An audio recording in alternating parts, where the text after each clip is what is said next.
Good morning, Wayne. We will see you right here on this show at 11:30 Eastern, as always, on Fridays for Wayne's World. But right now, it is time to skip the BS, time for Undisputed, time to talk about the hottest story in sports, time to talk Caitlin Clark and the women's Final Four tonight and Sunday. Yep, I said women's Final Four. We are leading Undisputed, delving deeply into women's college basketball because it is the biggest story in sports, much bigger than the men's Final Four. We will get to the Warriors and to the Sixers and to the Clippers. We will get to the latest information on Rashee Rice and that situation, and what I thought was stunning news about a rework contract for Stephon Diggs. But first up, I am joined by Keyshawn Johnson and Paul Pierce to talk Caitlin Clark and Paige Bueckers and Dawn Staley's 36-0 South Carolina team, heavily favored to win it all. Morning, Key and Truth. Morning. How are you, gentlemen? All right, before we get to whether Caitlin Clark can lift Iowa past UConn and South Carolina and validate her all-time scoring record with the championship, let's discuss why ticket prices are more than twice as high for the women's Final Four than the men's. Keyshawn, your thoughts on this development? Well, I think first of all, it's major intrigue. You got to start there. You got a couple stars that's playing. You got a South Carolina team that's undefeated. Undefeated. That won a championship. It almost seems like it's off radar, right? Well, because they're so heavily favored. Yeah. So the matchup in the story now is Paige Bueckers versus Caitlin Clark, Iowa versus UConn. Then the story will be, can whoever that is, assuming South Carolina doesn't get upset by the Cinderella story. I'm going to assume that does not happen. North Carolina State, that the story will then be, can Paige Bueckers or Caitlin Clark beat an undefeated South Carolina team led by Dawn Staley, That'll be the whole story. If it is Caitlin versus South Carolina, that's going to be a bombshell rating. That could break the latest record. Yeah, that will break it. It will be a bombshell watch, but also Gino versus Dawn Staley, and their back and forward that they've had over the years. Just all those little storylines is why the intrigue is there. Plus, men's college basketball, I don't even know who. I don't even know one player. I know DJ Burns. I don't know one player. He's in the Final Four. That's about it. You know Zach Edey, the producer, player of the year. Okay, but he's kind of off radar. That's it. I couldn't tell you right now. It's not flashy. I can't watch. I couldn't tell you. The star of the UConn men's team is the head coach, Dan Hurley, because he's a Hurley. Because he's Bobby Hurley's brother, right? And I have no idea about any of the dudes playing. I understand. And that's just the reality of it. It is. I have no interest in men's college basketball at the level where it's appointment. This, on the other hand, is appointment for me because if SC has somehow gotten to the Final Four, I would have figured out a way to get there to watch them play. You would have gone. Yes, not only because it's my university, but I'm also interested in it. Well, you're interested in one star who's just a freshman who looks like she is going to be something. There's nothing in men's college basketball. They're not talking about any of the players. They just don't. No. They don't talk about it. No. I watched the Final A game, the LSU game and Iowa game. I watched that like it was a national championship game. I understand. And I'm thinking, can they get any better than this? And then I look up and you got UConn, one of the most historic programs ever, with Paige, obviously, Bueckers, who's had a great year, probably one of the top 5 players. I mean, she is a top 5 player. And then Caitlin with this historic run. And then I look on the other side, you got undefeated South Carolina, who got upset by Iowa a year ago. It's just too many story plots for me not to watch this. I mean, obviously, I think we all want to see probably Iowa and South Carolina, because what Iowa did to South Carolina last year, people don't even know if you do, they put them out they ended their undefeated season. And so, however it goes, I mean, we overlook at NC State, but they've been great. And so, either way, however it goes, I'm tuning in. I mean, there's just too many variables to this that have great storylines, and the star power is there. You got LeBron talking about it. You know, that's gauging the interest. Oh, the GOAT. He mentioned it. Wait, talking about the girl. Oh, yeah. He mentions it. Yeah. And so if I was available, I would fly out there now and get a ticket because it's just that interesting to me. I mean, me and Key right now talking about where we gonna go watch this game. I heard you before the show, and I was like, man, I'm gonna go watch the game. Man, think of what we're doing here. You're talking about where you're going to watch the women's game. Trying to figure it out. Trying to figure it out. Okay. And so that level of interest is not only myself, but people who've never even watched the girls' game that just only concentrate on the men's game are going to tune in. So they're constantly getting new followers, and a lot of this has to do with the teams. Caitlin Clark, obviously, what she's done to the game of college basketball, elevated to the level it's at with her performances. I'm excited. I mean, after their last game, I couldn't even breathe right. My adrenaline was flowing. I was just like, there's more to go, and so I can't wait. $2,300 on an average for the women's game, twice as much as the men's game on the resale market.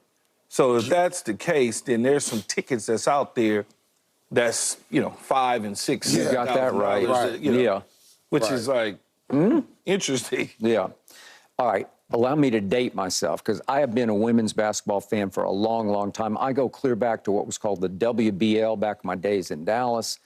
Just mainly because my next-door neighbor was named Nancy Lieberman. She was called Lady Magic. She was the first pick in the draft by the Dallas Diamonds, and she would go up against Machine Gun Molly Bolin and Carol Blazejowski, and they could ball. Trust me, they could ball.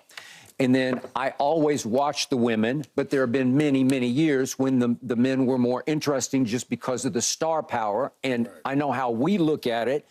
We want to project who's going to be big at the next level, who's going to dominate the next level, who's going to be impactful at the next level. So that's mainly why I watch the men, unless I have, as Key points out, some rooting interest in Oklahoma or where I went to school at Vanderbilt or whatever. If you have some Kansas Jayhawk rooting interest, then that's a whole different ballgame.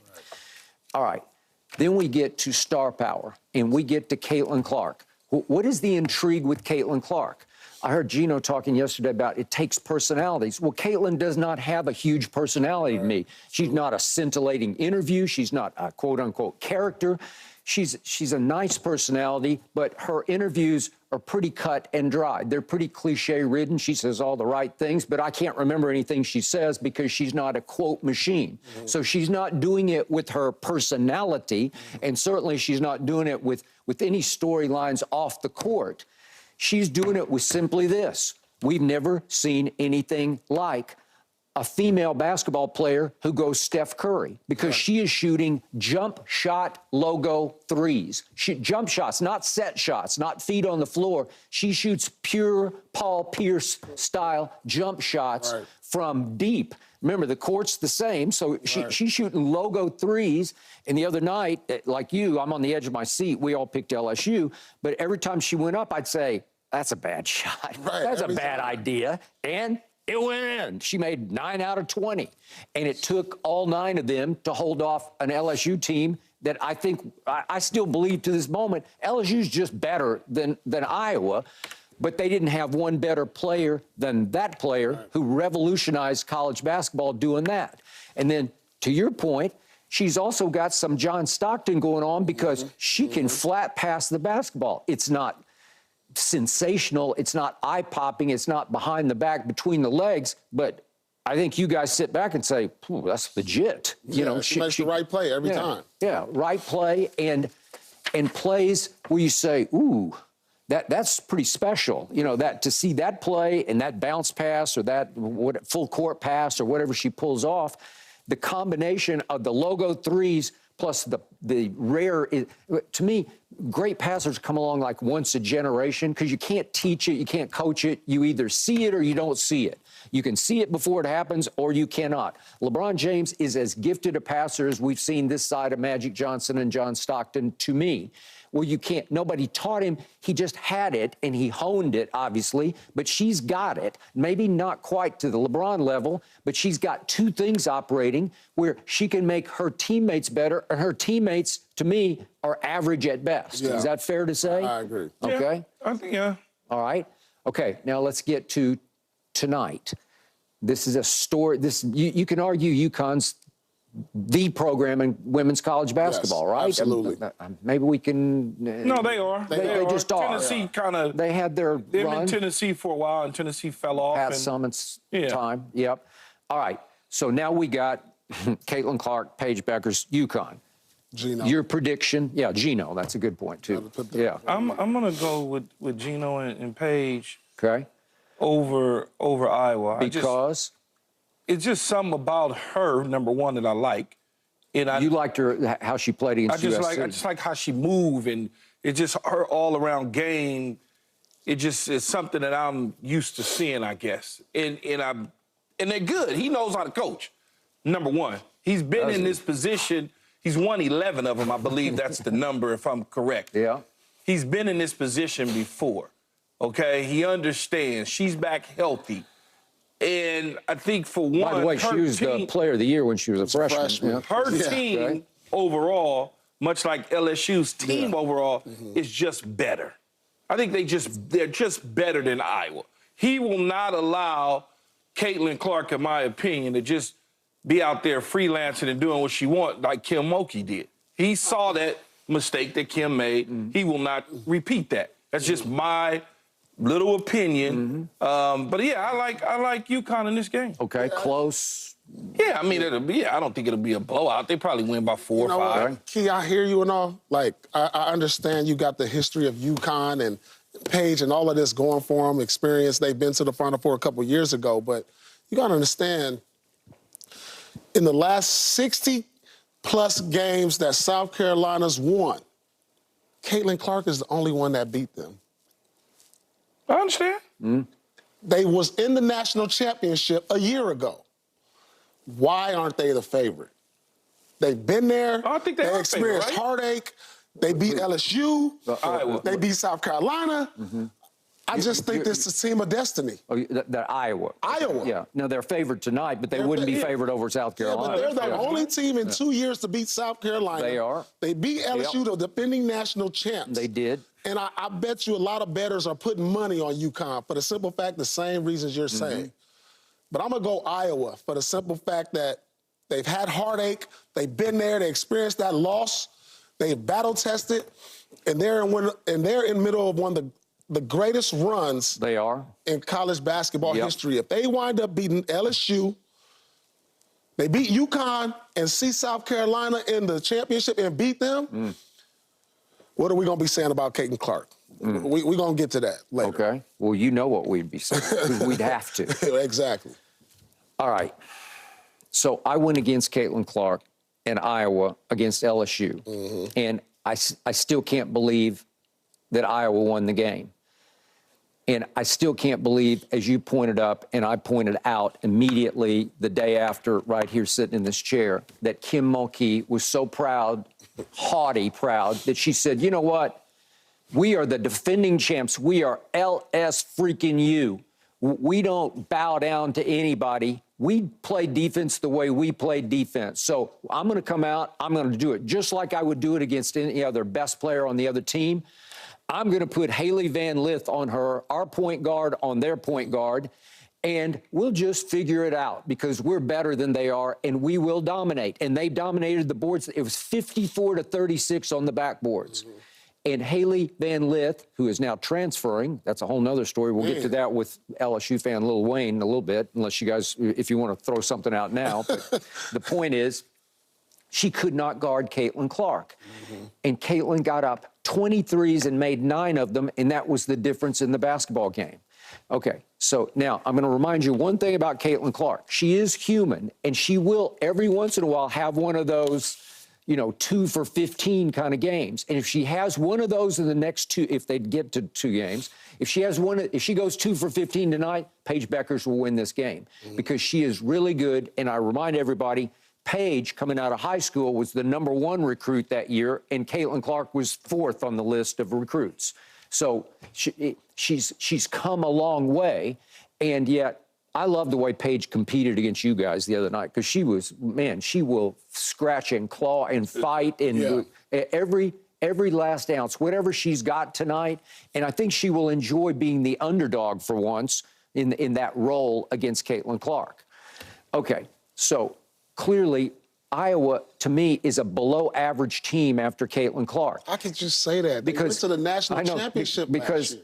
Kate Martin, to me, had the game of her life against LSU and had, what, she have 21, and she made that baseline fall-away jump shot in the fourth quarter. I said, I didn't think she had that in her. They battle-tested. They are battle-tested. They play great together, but it's all about Caitlin making them maximum better, right? Like she gets the max out of everybody, right? That's what she does best. That's maybe her number one strength. Okay, so I like them to get by UConn tonight, but I also think Gino will flip the script as you suggest. He's going to come out. How can you not? You have to dare those others to beat you. You have to blitz Caitlin. You have to trap Caitlin. You have to double her as soon as she steps across half court. And as they do in the NBA, you take the ball out of her hands. Well, Kim Mulkey said after the game, well, everybody's tried that and nobody's succeeded at it. I don't know if they have. But when you look at the game and you watch the game against LSU, LSU did not trap her. They did not blitz her. They did not force her to her right. All of her threes essentially lined up on the left-hand side. Yeah, and she's a creator. She creates it. She doesn't need to catch. She doesn't do Reggie Miller run or Steph run. You force her to the right, that's a different player. Everything that she's doing is pushed all the way to the left. But for some reason, they didn't push her to the right. They allowed her just to go to the left. They did push her to the right, Key. But you know what she did when they pushed her to the right? She found a teammate for an assist. When she drove down the right side, I saw the help. She drops it off to her other player at the free throw line for a jumper. When she drove right, she got to the basket. When she drove right, so she just picked them apart. It was like, all right, we're going to send you right. Don't think that they didn't, but she generated 12 assists from that, whether it was getting it out, throwing it ahead, or driving right. Yeah, but you're not going to beat them with 12 assists. You're going to beat them 9 That's to 20. minimum 12. 12 assists is minimum 24 points, depending on how many of those assists were threes. So she generated over like 60-something points. No, she so let's just say points. Tonight she's not probably going to get 41. Most likely. Gino won't allow that, but if she does, my hat's off. She'll get 20-something points, but if she can manufacture 10 assists again, that'll be devastating. That'll be devastating because she's showing you she can still manufacture more points outside of her scoring. So that equals 40 points she manufactured. Now, the role players, a lot of them, I saw them make moves off the dribble. I didn't really see them like, oh, here, get this layup. A lot of the role players, they went baseline jumper. Let me knock down this three. So they did a lot of their things one-on-one too. I think a lot of the big players from Iowa benefited from that. The big girl that was off the bench and in and out, she did. Oh, great. She did. You know, she ran the court. She knocked down some shots, but the other two players, they kind of manufactured their own offense. They did. And so they're more than capable. They're not a number one seed for nothing, guys. This is more than the Caitlin Clark show. Okay. They beat South Carolina. You think just her? Last year, you think it was just her? No. They went to the national championship last year. It was just her. By the way, she had 40. She's so polarizing. You think she's the only one on the team. That is true, but she had 41 against South Carolina last year, and they won 77-73. Right. Okay. She's gonna have to go through. She's gonna have to go through a little bit of a gauntlet to get to where she wants to be. Remember that as one of the all-time greatest players to ever play, whether it's men or women, that is true. College basketball. And if she eclipsed that goal in the end, then you certainly could, as you would say, crown her as such. But if she does it for some reason, that conversation is going to be, oh, she scored a lot of points. Okay, but she never got a chance to finish the deal. Either way, she's in the conversation. I mean, I guess.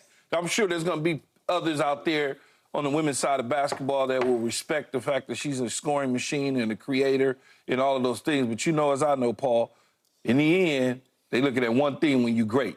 Did you win the chip? Fact. Right. Did you win the chip? In the 100%. end, 10 years from now, that's all you'll care about. That's all they care about is the chip. All right. And can she get through that gauntlet? I say she gets through tonight's gauntlet. I say she loses to South Carolina just the way she should have lost to LSU. Again, the star of South Carolina is Dawn Staley to me, and you can make a case she's the best coach in women's college basketball. She shouldn't have lost to South Carolina because she beat them. I'm sorry, to Iowa. LSU. Yeah, okay. She did, yes, yeah. She did. All right, but the point is, you don't think South Carolina is going to be motivated off last year to get even though their team is not quite as good as it was last year, and they have struggled through this tournament. But Camila Cardoza is legit, serious, big, and I don't see how. Don thinks the team is better this year than it was last year. I don't think it was, but I mean, it hasn't played better than it did last year. It hasn't dominated, but it is a prohibitive favorite to win this tournament, and it will be favored fairly handily over Iowa if Iowa gets there, and obviously if South Carolina gets there, and I'm pretty sure they will.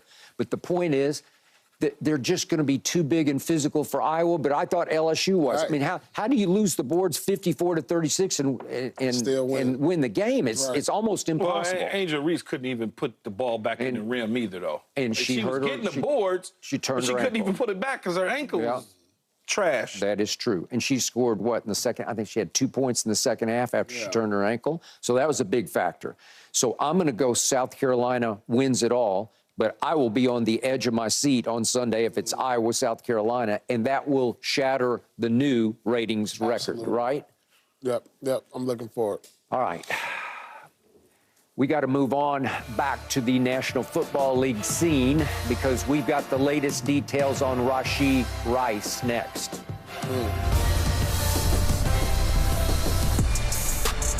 SiriusXM is the audio home for Fox Sports and FS1 shows. What's up, family? Hosting some of the biggest personalities in sports. America's on.